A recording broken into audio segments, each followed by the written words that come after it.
Muhammadu Buhari is Ondo State Governor Rotimi Akeredolu for re-election. Respite for Nigeria as UK court grants more time to appeal PNID $10 billion case. Joint Legislative Committee between Nigeria and Ghana in the offing as moves to resolve traders' conflict intensify.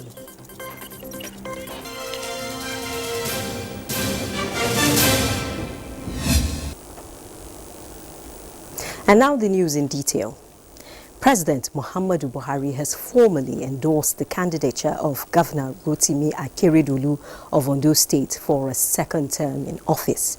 The chairman caretaker committee of the All Progressives Congress, Governor Mai Mala Buni of Yobe State, announced this while briefing journalists after an audience with the president. State House correspondent Adamu Sambu reports. The chairman APC caretaker and extraordinary convention planning committee, Mai Mala Buni, was in the State House to formally present Governor Rotimi Akeredolu as the governing party's candidate for the forthcoming Ondo governorship election. Along with them were the deputy governorship candidate, Lucky Ayedatiwa, the chairman of the campaign council and governor of Lagos State, Babajide Sanwo-Olu, as well as his Plateau State counterpart, Simon Lalong.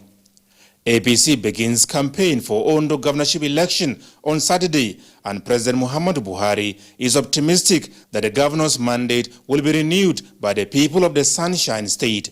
This, he said, is to keep alive the implementation of the next level agenda for sustainable socio-economic development.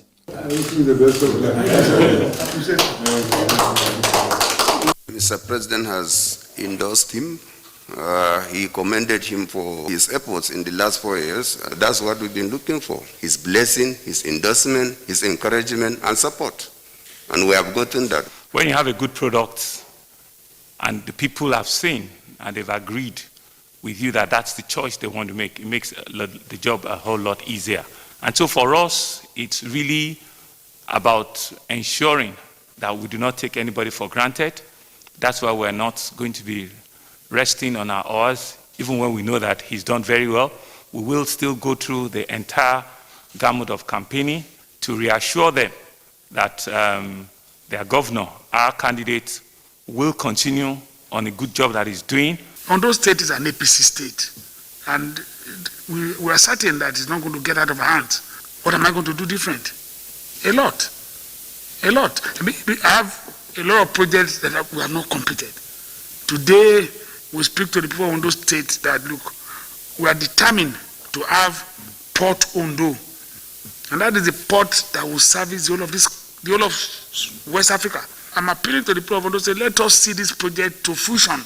We need to be there to steer the affairs of state to ensure that bitumen comes on board from Ondo State. That's where we have the largest deposit of bitumen, second largest in the world. And these are things we are convinced we will have to do. Ondo governorship election is scheduled for the 10th of October 2020. From the State House, Adamu Sambo, NTA News.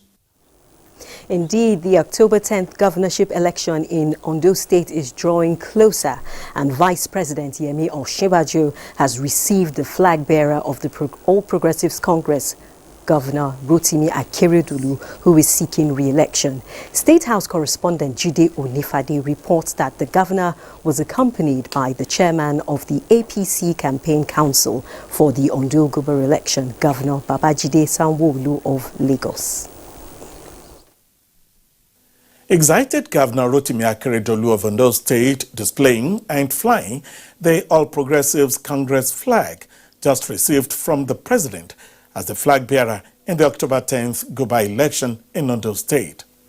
Vice President Yemi Osinbajo receives the governor, his running mate Lucky Ayedatiwa, and chairman of the 104-member campaign council, Governor Babajide Sanwo-Olu of Lagos State, giving his blessings and commends the governor for his achievements in the state. We believe that what God Almighty has enabled us to do in Ondo State should speak for us. And that's why we say to our people, we are boldly the issue of little things we are able to do, write and campaign with it. And I believe that it's resonating very well with the people of Ondo State. And the people of Ondo State can see what we have been able to do. So you can be sure that we are banking on that. We've just finished with the president, and we felt it's also important on the courtesy to also pay the same courtesy to Mr. Vice President in the same manner, to seek for his blessing and to get all of their support since we're starting off on the campaign. The Vice President is scheduled to be at the flag off of the re-election campaign this Saturday in the state capital, Akure. In the State House, Jide Onifade, NTA News. Now, away from political matters, a British court has granted Nigeria more time to appeal a $10 billion arbitration case with the company Process and Industrial Developments, P&ID. This is regarded as a landmark victory in Nigeria's pursuit to overturn the $10 billion judgment awarded against the country. The report. In a statement issued by Dr. Umar Jubrilu Gwandu, Special Assistant on Media and Public Relations, Office of the Attorney General of the Federation and Minister of Justice, the court has allowed Nigeria bring this challenge well outside the normal time limits due to the exceptional circumstances where the FRN has uncovered evidence of a massive fraud in procuring the award. The court heard evidence from Nigeria and the offshore shell company P&ID in relation to the gas supply and processing agreements which the parties entered into 10 years ago and which was never performed. According to the statement, the Buhari administration, having inherited this dispute from the previous administration, only recently uncovered evidence that the GSPA was a sham commercial deal designed to fall from the start, and that its subsequent arbitral award was based on fraud and corruption. Nigeria relied on a number of ongoing investigations across multiple jurisdictions, including the US, to build its case. During the hearing, new evidence was presented to further support Nigeria's challenge. The federal government of Nigeria will now proceed to a full trial of the issue, where the government's substantive application to finally set aside the award will be heard, thereby recording a major success considering the fact that the federal government's exceptional circumstances application to have its challenge taken well outside the normal time limits is upheld on account of uncovered evidence of massive fraud in procuring the award. Reacting to the news, the Federal Republic of Nigeria says it's pleased with the outcome from the High Court hearing, describing it as a major victory in the ongoing fight against the vulture fund-backed P&ID to overturn the injustice of the multi-billion-dollar arbitral award. The federal government will now proceed to a full hearing of a fraud challenge in the coming months. Investigations into the GSPA are ongoing, and Nigeria is firmly committed to overturning the award, no matter how long it takes, to ensure that this money goes towards the country's future, not into the pockets of millionaires trying to exploit the country. Meanwhile, the presidency welcomes the judgment by the UK court granting Nigeria's application for an extension of time and relief from sanctions in a $10 billion arbitration case with Process and Industrial Development Limited, P&ID, in Nigeria. The presidency says the judgment is right, just, and provides a strong prima facie case that the fraudulent gas deal with P&ID and the subsequent judgment debt of $10 billion against Nigeria was a clear attempt to cheat the country of billions of dollars by a company which had not invested £1 in the country. It says there is also a strong prima facie case that P&ID's main witness in the arbitration, Mr. Quinn, gave perjured evidence to the tribunal, and that contrary to that evidence, P&ID was not in a position to perform the contract. The presidency expresses delight with the processes which led to this outcome in the English court, noting that it has given relief to the Nigerian government to further protect national assets from criminally minded organizations and individuals.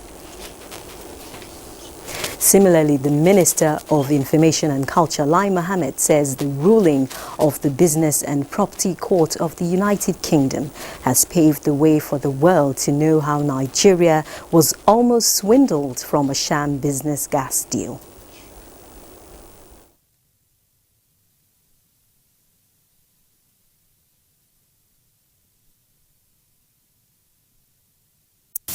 Well, you see, what it means is that the Nigeria can now breathe a sigh of relief. Until this judgment of yesterday, Nigeria was still living in fear. If, for instance, the Court of Business and Property had ruled that we were liable, then it means that we have to pay $10 billion in damages to P&ID. And all our foreign assets, locals, would have been in danger. But as of today, what it means is that either the matter will go back to arbitration, at which point we'll be able to show the whole that the whole thing ab initio was a sham, or they will have to set it out of court. But of course, I'm not preempting the legal team, what they are going to do. But right now, we have a second chance, which is very important to us.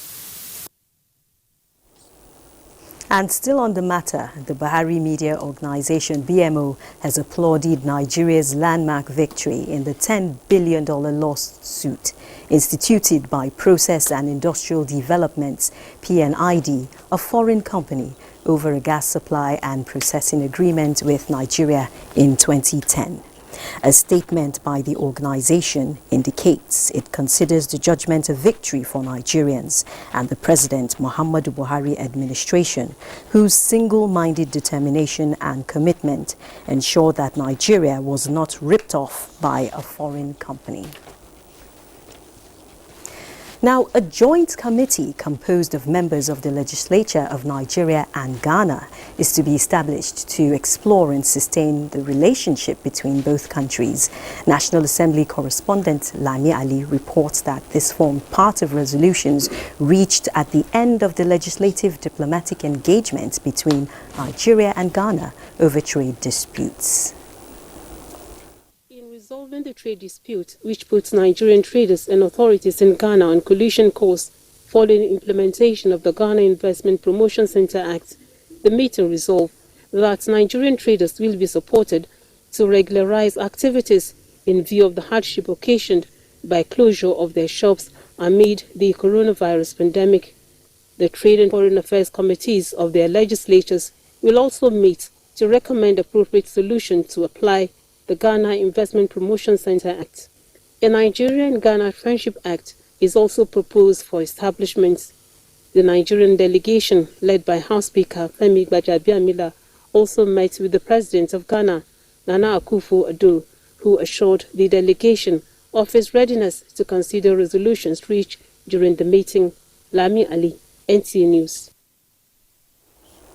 You're watching the news on NTA International. We'll take a break now and there'll be more stories when we return. Thanks for staying tuned to the news on NTA International. And now to environmental matters. Mining companies have been tasked to get all necessary approval before embarking on any mining activity. This was the position of the National Environmental Standards and Regulations Enforcement Agency, NESRIA, when it visited a mining site following complaints by the community, Hamman Jabani reports. The number of illegal mining sites operating across the country is put at 1,759. Illegal mining has been a culture with billions of dollars worth of mineral resources smuggled out of the country and has continued to thrive despite government's threat to prosecute culprits. The people of Kutasa, a community under the Abuja Municipal Area Council, complained about mining activities by a Chinese company they believe is polluting their source of water, among other things. In the entire community itself, we are facing a lot of problems. Some of our children, their body were with some rashes, and we even lost one of our child. For the National Environmental Standards and Regulations Enforcement Agency, protecting the environment from illegal mining is one thing that must be enforced. For this, I have no idea. Site manager of the company, who claimed ignorance of what the agency is demanding for, was however asked to inform the owner of the company to present all necessary documents authorizing him to carry out mining activities in the area. Hamman Jabani, NTA News. Now, joining us in the studio is the Director General of the National Environmental Standards and Regulations Enforcement Agency, NESRA, Professor Aliu Jauro. You're welcome to the NTA International studios. It's a pleasure. Now, what is the level of illegal mining in Nigeria and its impact on the environment of host communities?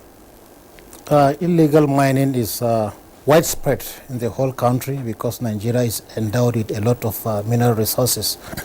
So we have a lot of mining that is going on, ranging from artisanal mining to medium scale, and in some places we have the large scale mining. So a lot of this mining is done without appropriate approvals. First of all, before anybody engages in the mining activity, there is need for him to get the requisite papers. First of all, there is need to carry out the environmental impact assessment, and he should forward the environmental impact statement to NESRA. Then every 3 years, there is need for environmental audit of the process so that the report can be submitted to the NESRA for evaluation. Likewise, there is need also to carry out the monthly discharge monitor report so that it will be submitted. All these are done to ensure that the environment is safeguarded from the impact of this mining, because mining impacts a lot on the environment. It disturbs the ecosystem.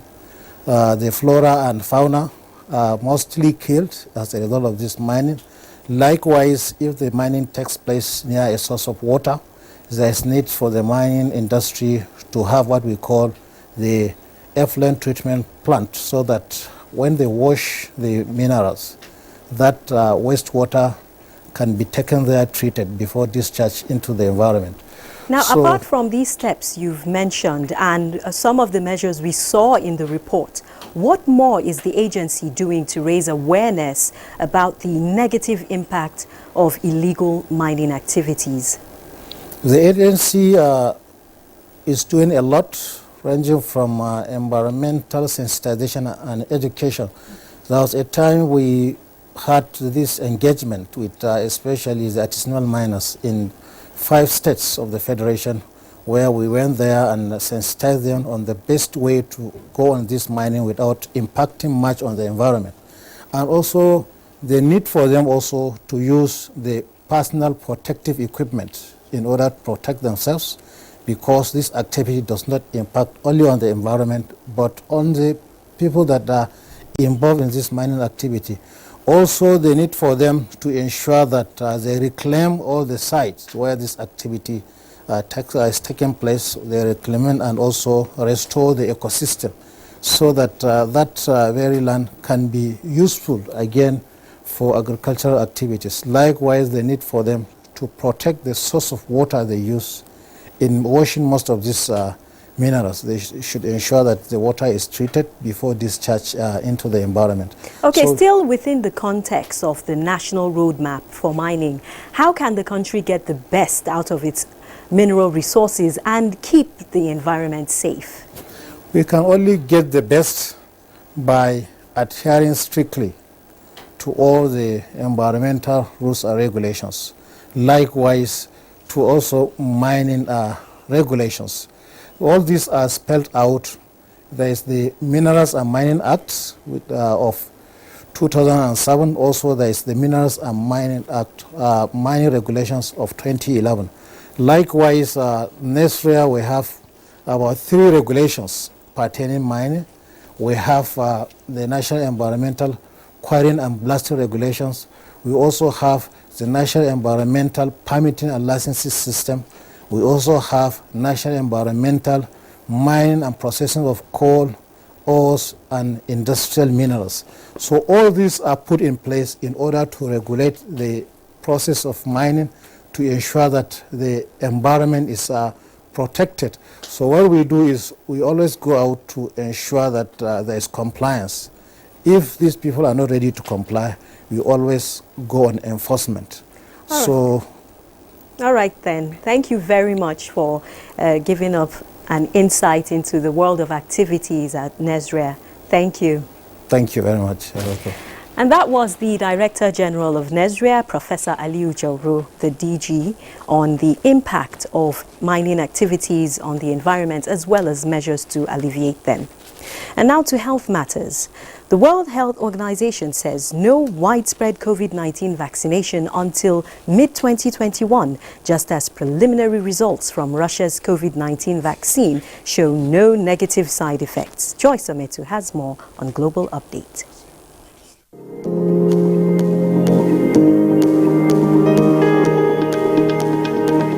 The Nigeria Center for Disease Control and CDC on the 3rd of September 2020 reported 124 new confirmed cases of COVID-19 and 21 fatalities in the country.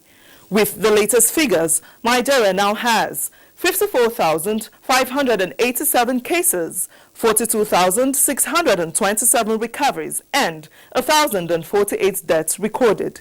In Africa, 1,282,689 cases have been confirmed, which has led to 30,684 deaths across the continent. Figures compiled by a coronavirus research center in Johns Hopkins University as at 6 p.m. show that there are now 26,596,921 cases globally.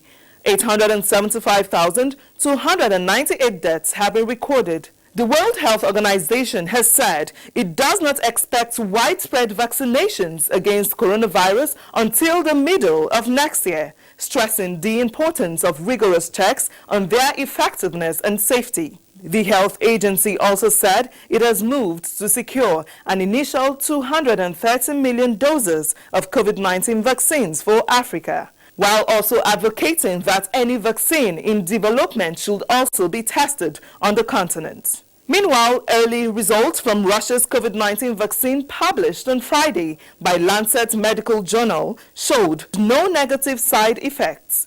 The vaccine is said to have produced an antibody response in all 76 participants. In the meantime, New Zealand has reported its first COVID-19 death in 3 months after a man in his 50s died in hospital in Auckland.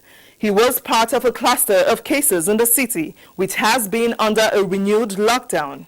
And that's a global update on COVID-19. I am Joyce Ometu.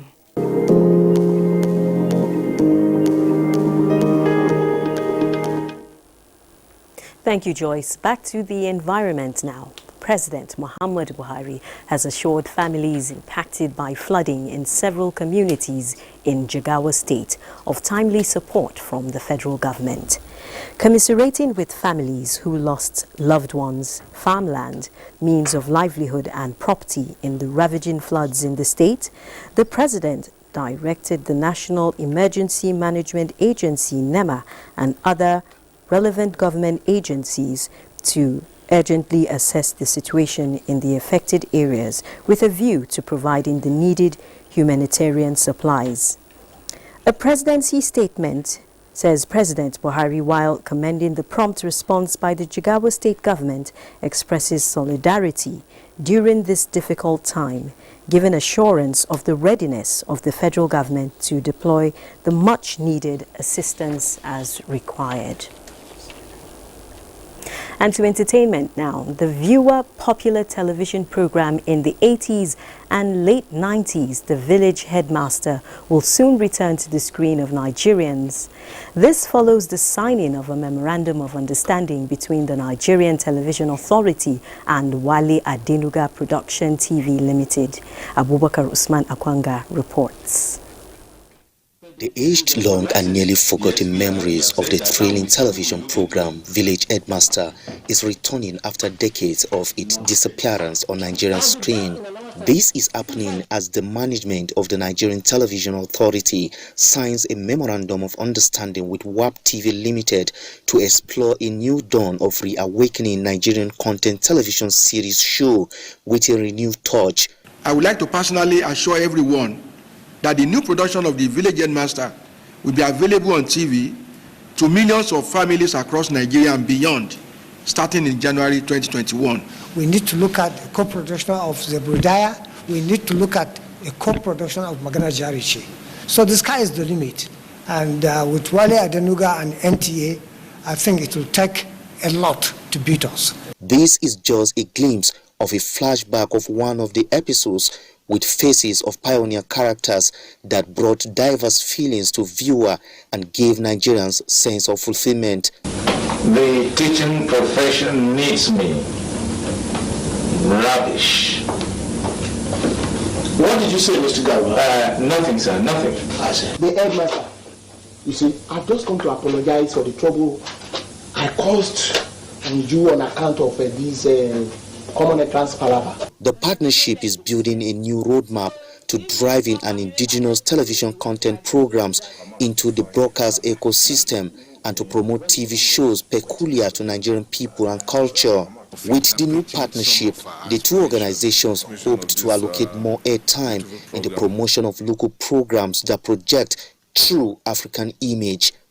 In Abuja, Abubakar Usman Akwanga, NTA News. And that report concludes the news on NTA International. Remember